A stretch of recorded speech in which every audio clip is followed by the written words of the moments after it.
Welcome back to the channel. This is Toxic J.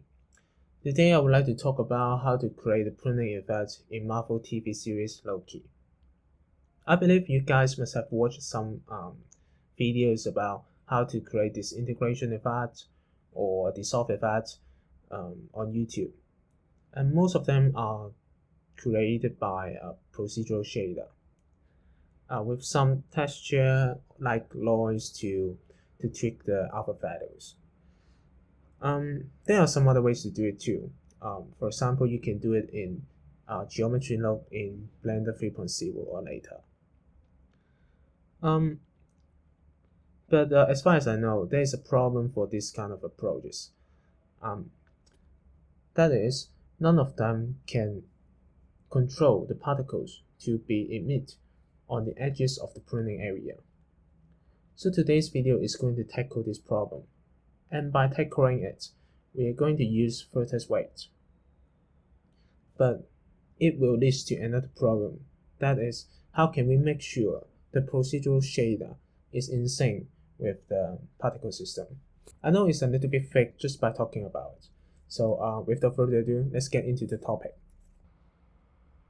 Okay, so first of all, let's delete the basic setup, and then we're going to create a monkey head. And for the monkey head, we're going to add a subdivision modifier to make it smoother, and also we will have more vertices to play with. Then since we are using vertex weight to do it, we're going to add a vertex group called mask, and remember to assign all vertices in it. And here we are going to use a vertex weight added modifier to edit its vertex weight. And put the mask in the vertex group, and then in for off we're going to change from linear to custom curve. Then we just need to invert the chart. And in inference, we're going to create a new texture. Let's just call it the mask. And it would be a cloud texture for us. And if we switch to the wave mode, we will see how it looks like. But I find it would be too noisy, so I'm going to change the size to 0.5. So at this moment, if we add a mask modifier and we play with the threshold value, we see that the monkey head is disintegrating. But right now you will find that it would disintegrate from the area with the lowest vertex weight. So we are going to invert the mask and also make it check the smooth to make it looks a lot better. And also this time we are not going to animate the whole thing with the threshold value. So first of all, I'm going to change the value of threshold to 0.99999. That is close to 1, but not exactly equal to 1. How I'm going to animate it is to enable the color ramp in the texture, and I'm gonna animate the position of the pinpoint of the black. Just move it all the way to the right, and you can see that the whole mesh is disintegrating. So right now we have already completed the disintegrating effect. What we are going to do is to determine where the particles would emit from. That is, the edges of this pruning area. So what I'm going to do is to create a new vertex group. Let's just call it emit area and put all the vertices in it. Then I'm going to copy the vertex weight from the mask to the emit area. And as I just said, we just want the particle to emit in this red area. So I'm gonna add another vertex weight edit. This time we are going to check the group remove and then increase the threshold all the way to, I think, 0.95 is good. And this vertex group emit area will be used in the particle system. So first of all, right now let's create a particle first. Just make a cylinder, scale it down, just ignore the Z axis like that, hide it, and then create a particle system. And in source, remember to check this use modifier stack so that it would use the data processed in the modifier before the particle system. Then I'm going to select the particles that I just create for rendering. And depends on you. I would like to increase the scale randomness to make it not that dull. And right now, if we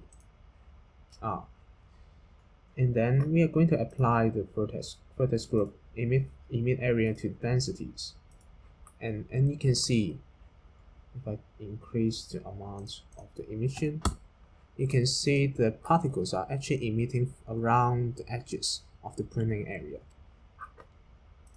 So just enable the rotation and increase the speed a little bit, some randomness to it, and you see how it will look like. And I would like to reduce the lifetime to make it to reduce the particles exist in the whole scene. And also, I would like to see the particles fade out, just like a spark. You will see the spark will eventually fade out in real world. So I'm gonna create a texture for it. Just call it particle dye or spark dye.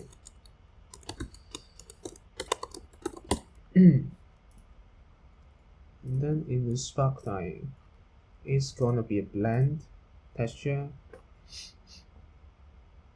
and the coordinate of the mapping would be strand or particles. It will influence size only, and we want the particles to be fade out eventually, so we're gonna put the white pinpoint at the middle and the black at the end. So you can see that the particles that first emit is at its full scale, and then as it's fall off, it's going to reduce the size and getting smaller and smaller. So right now we have finished the particles too. The next thing we're going to do is to create a procedural shader that would have emission at the borders of the pruning area. So how we are going to do? Because we can't directly gain the access to the vertex weight in the shader node, so we need a proxy for us to hold the vertex weight we can use in the shader. So the proxy we are going to use is UV map. So first of all, let's create a new UV map for UV wrap, or any name you like. And then in the modifier, we're going to add a UV wrap modifier and put the UV wrap in it. And then we are going to create new two empties. The first one we are going to ignore it. We're not going to change anything. But the second one, we're going to change its location in X and Y to 1, both of them to 1. And then we're going to change the object from select an empty that we just created, and we are going to apply the vertex emit area to apply this vertex group to the UV layer. So right now, if we change the shading,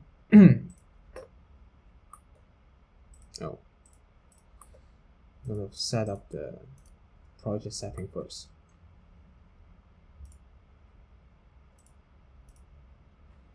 Okay, so right now let's just create a new texture and put the UV map in our shader. So if it's selected, it should be look like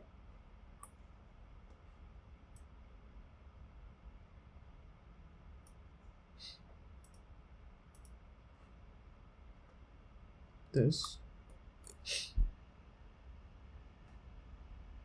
Oh, the reason is it's not looking good is that we have to remove the original data of the UV map.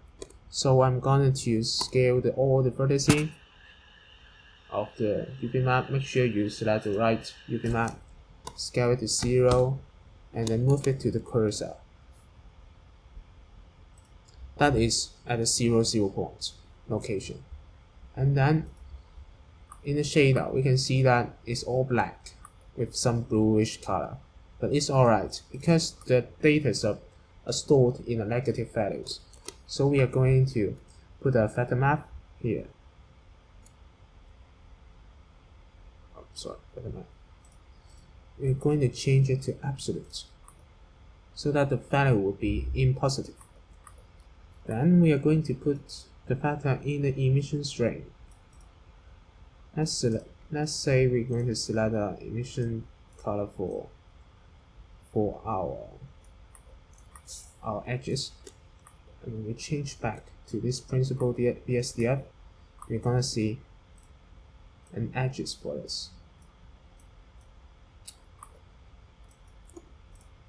Then I would like to add a mix RGB look and change it to color burn to reduce to control the edges, the area of the edges. And I would like to have 0.9.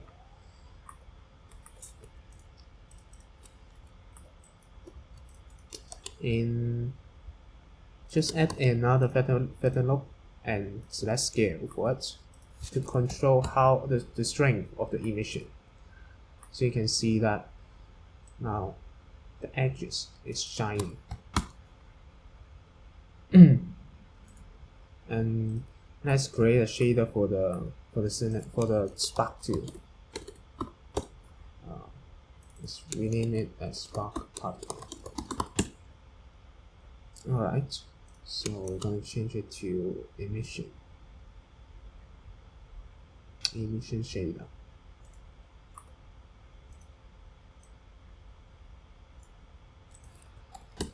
Something like that. That will do.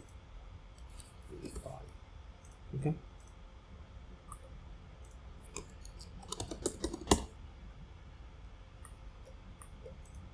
So you can see that the pruning effect is great.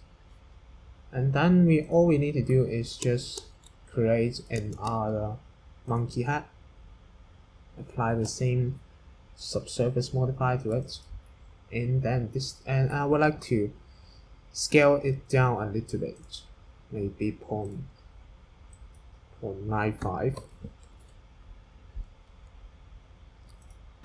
We're going to create the rainbow mist inside of it. So we're going to create a principal volume, and then let's just add a noise texture. Connect it with the color and also the emission color and also the default color. And then we are going to input a value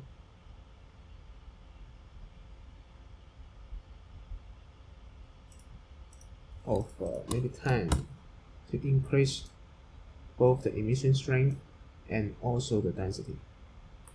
So you can see that the mist is right there.